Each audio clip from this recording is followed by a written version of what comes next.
In a world where the dead feast upon the living, you never know what moment will be your last.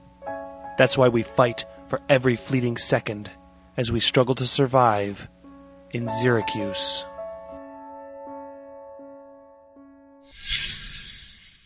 Eight Times Over, Miss October by Rob Kay.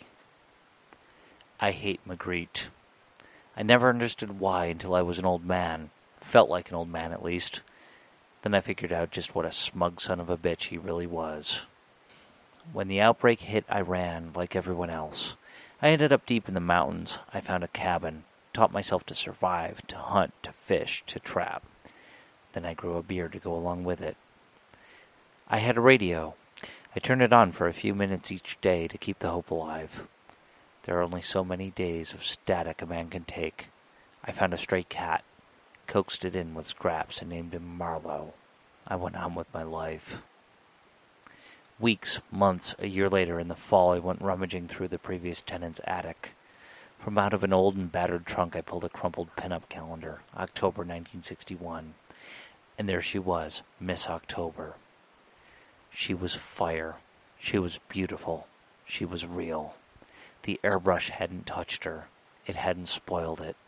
It hadn't ironed her flat into the page. I hung it on the wall and never turned that damn radio on again. She looked down at me from that wall through her scarlet hair every day, and every day she was saying something different.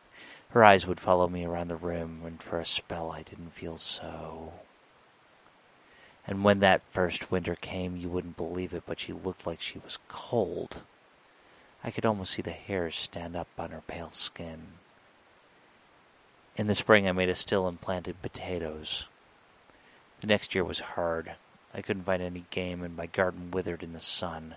My skin pulled tight over my face, and my stomach bulged obscenely even as I starved. My hair grew thin, and I grew weaker by the day.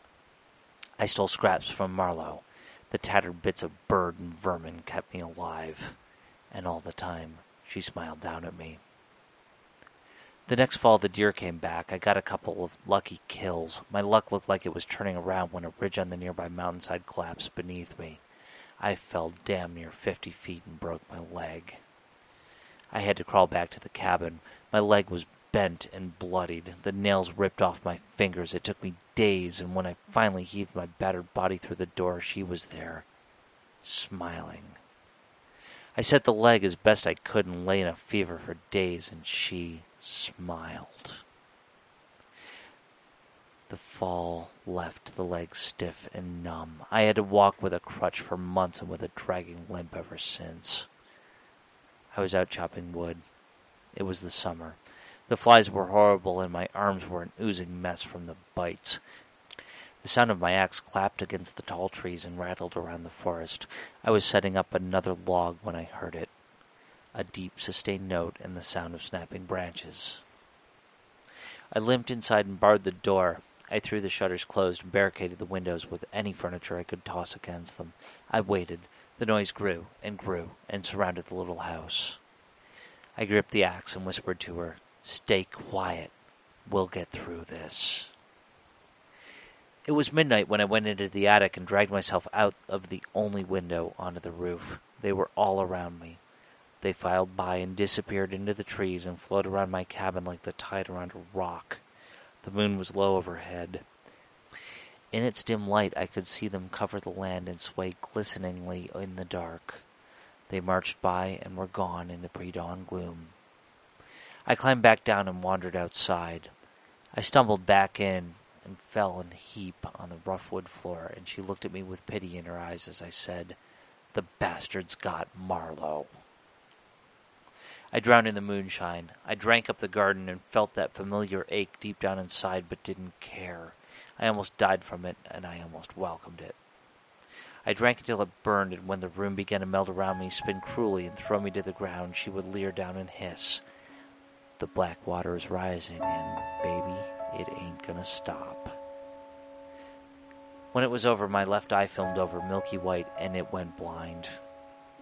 The years went by, one by one. The seasons went out of focus, and one fall bled into another. My hair began to gray. I lost a couple teeth, and my leg ached. It sent hot pains up my spine and didn't even tell tell the weather. And she smiled. She was still young and beautiful and on fire. But the picture faded, and I realized why I hated Magritte all those years ago.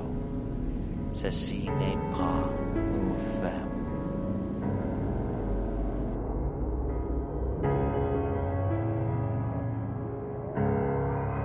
Syracuse.com audio is released under a Creative Commons 3.0 Attribution, Non-Commercial, Non-Derivative Works license. That means you can share it as long as you give Syracuse.com and the author credit and don't sell it or change it. Find stories like this and more at Syracuse.com.